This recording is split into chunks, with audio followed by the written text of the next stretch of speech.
It's comp day.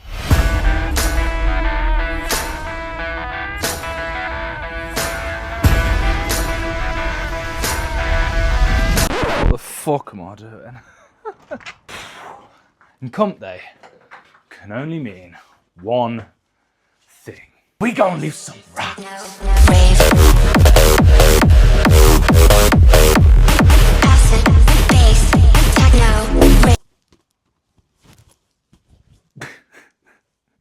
I've only got 3 events today, and now we're going to pretend that this is a green screen and that I've definitely not just edited a text box over it. So we have got max sandbag to shoulder. I'm going to have 60 seconds to get the biggest weight of a sandbag up to my shoulder and get the down call. We've got max Atlas stone load. You get 3 attempts. It's like a powerlifting meet.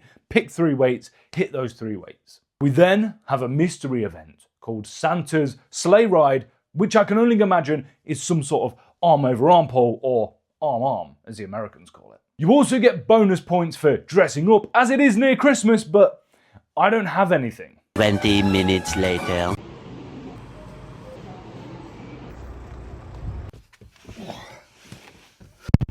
I'll see you at the comp. Do not forget that I'm doing a giveaway at 1,000 subscribers, so hit the subscribe button so you do not miss out. Dear Mr. Riley, we are sorry to inform you, but the Christmas extravaganza competition for this coming weekend has been cancelled. Well, that's a bummer. But I'm not one of these people that's going to get all down in the dumps about it. See, it is what it is. Things happen, and we've just got to move on. See, I've already got a competition booked for the end of March, so there really is no time to waste. 1 egg, 2 egg.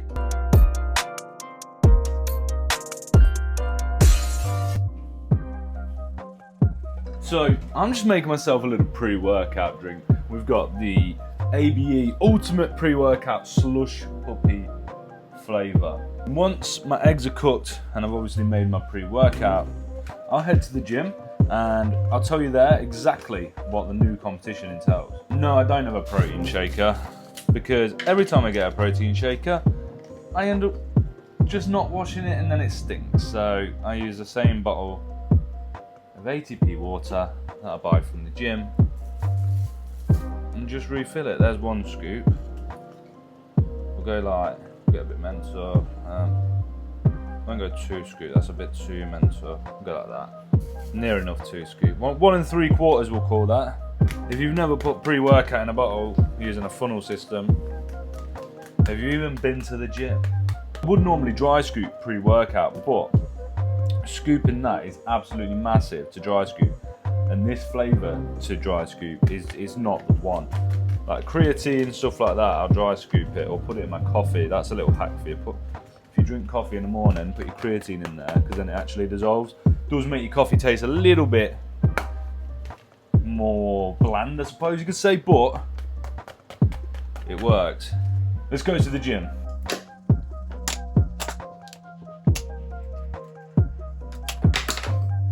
Oh, fucking Jesus, man. Okay, so the next competition that we have coming up, that is not at the right level. Or maybe it is. Feels broken. So the next competition that we've got coming up is at the end of March 28th. It's about an hour away from where I am at the moment.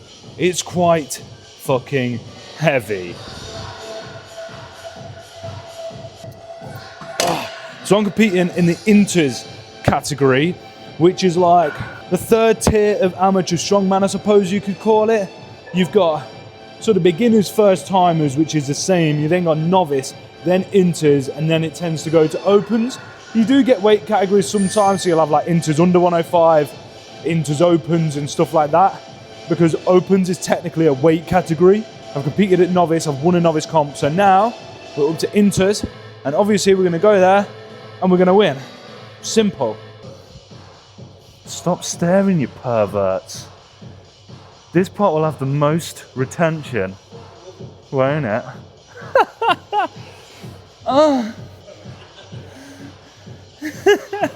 Whilst I'm here at the gym, I'm going to talk you through only one event because the music's really loud I've had 2 scoops of pre-workout and I just want to fucking train. The event I'll talk you through is the deadlift for reps. Of course, it's very easy to understand. You've got to do a deadlift for reps. It's 250 kilo, which is only 2.5 kilo underneath my current 1 rep max. So the training cycle I'm doing is a little bit different. It's something I've not done before. We're working in a tri-weekly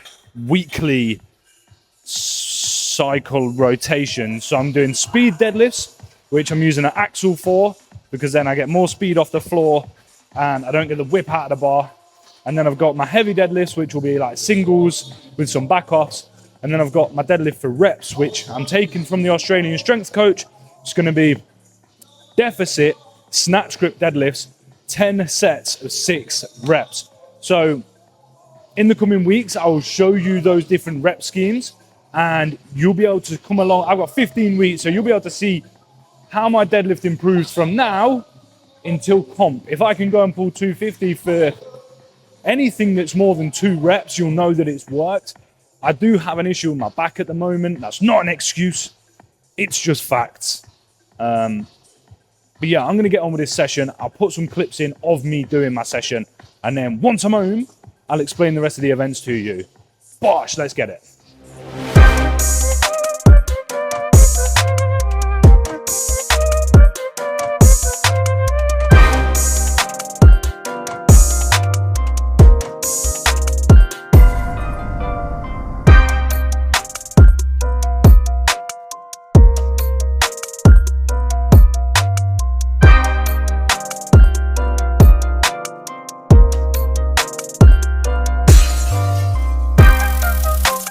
I did 8 rounds of 20-second sprints on the air bike with 10-second rest, so it's a batter. But I needed my phone for the timer because the bike doesn't actually work properly. Okay guys, so I've literally just got back from the gym. I went to the shop as well. Got some chicken breast fillets, got some Graham's Gold mousse, like a cow, Graham's Gold milk. Got some cobs as well because I think I've got some burgers. So I'm going to talk to you about competition. Obviously, I've already mentioned the deadlifts, but I'll go back through that again. It's 250 kilo for reps in 60 seconds. My max currently is 252. It's been a long time since I've done that. My best sort of recently is a 220 for 3. I'd say I maybe have 1, maybe 2 more reps sort of in reserve, but 250 for reps to me is something that, like, if I go there and get 1, I'm not going to be surprised. But obviously my training and everything like that, if I can nail it, there should be, you know, maybe 3, 4, hopefully 5 reps there. That's the ultimate goal at the moment. Event number 1 on the day is going to be log into axle. I believe it's 75 seconds, so 110 kg each. Now, my best ever lift on a log is 110 for 3 reps, which I've only ever done once, and I've hit 110 again for a single, but that's a big weight to me. On a axle, I've done 125 for a split jerk. Probably not the technique that I want to implement when I'm doing this sort of for reps. If I have to, then I will, but I've done a 115 push press on an axle clean and press. So hopefully, again, with the extra body weight, 15 weeks of training, I'll be able to get those numbers up and do well on that event. The idea for me is that the static events, I'm not the best at. I'll admit, I'm not the best at static events, but if I can bring my static events up to where maybe I'm going to get mid-pack and keep the moving events to where I can probably win the moving events, then that will put me in a good position to win the overall competition. One of the moving events, we have a sandbag load into sled drag. So you've got a 110 and a 120 kilo sandbag, and you're loading them to over 50 inches. I believe it's a bit ambiguous how it's wrote on the... I believe you're going to run 110, 20 meters, load it, run back 120, load it, and then sled drag, which I imagine you just hold and pull. Like a chain, for example. I don't think it's an arm over arm. I think they would have wrote arm over arm if it is. But again, that's not really an issue anyway. That should be a good event for me. 120 kilo sandbag is quite heavy to run a move with at the current moment in time, but with bringing the rest of my strengths up, in turn is going to increase that. So I think we're going to be all right in that aspect of things. The next event is another moving event, and it's farmers walks into duck walk. I've never done a duck walk. I've tried it once, maybe 2.5 years ago. I tried it. It wasn't that heavy. Hated it. Not very fun. It's 160. I don't know how difficult that's going to be, but my plan is that with sort of 7 weeks out is when I'll really start hitting the events harder, because I'm pretty good at the events anyway, like in terms of the technique.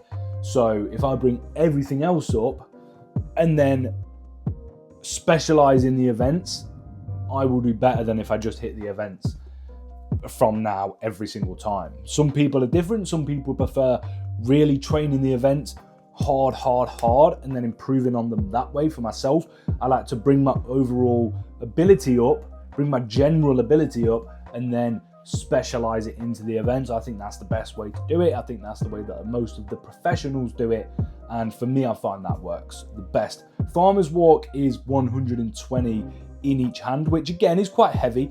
Now, I've never failed an event due to grip. I've never dropped farmers due to grip. I've done 140 farmers per hand for like 10, 12 meters before. It was difficult, but the grip was fine. So I'm not really worried about my grip on this. I just need to make sure the weight is there with enough speed, because 120 in each hand for me, it's not something that I'm going to be fast with, but it's something that I know I can complete. So again, bringing that base strength up and then specializing it into the farmers, I'm going to be just fine. And then the last event is an interesting one. It's at the Stones, but they're actually doing a stone run. So the first platform, which is a 90 kilo stone, I believe is 70 inches. And I think the last one is 50 inches. So I think it probably goes 70, 65, 60, 55, 50. And I think it increases 10 kilos at a time. So 90, 100, 110, 120, 130. Might be heavier on the last one. Can't remember off the top of my head. Atlas Stones is one of those where I'm pretty good at them, but that higher platform, like 70 inches, what's 70 inches? It's 2 inches shy of 6 foot. So it's essentially the exact same height as me. It's very close to the same height as me. So I'm going to be loading it up to there. So a 90 kilo Atlas Stone, I'm going to have to load it, get under it and push it on, which is something that I'm new to. I've done before, but with a lighter weight, and I struggle quite a lot with it. When it gets to the heavier, lower platforms, I'll be absolutely fine. So for me, again, it's similar to how I'm doing my deadlifts with the rotation. I will do 1 week, a lighter stone, probably like a 70 kilo, up to that top platform, and really just practice the technique. Get it up, get it up, get it up, until I'm confident that I can do that every single time. And then the following week, I'll go more of like a medium weight. So let's say like 100 to 110, 115, up to the 60-inch platform, which again is still pretty goddamn high. Like that's 5 foot. So it's still high. It's still sort of chin level.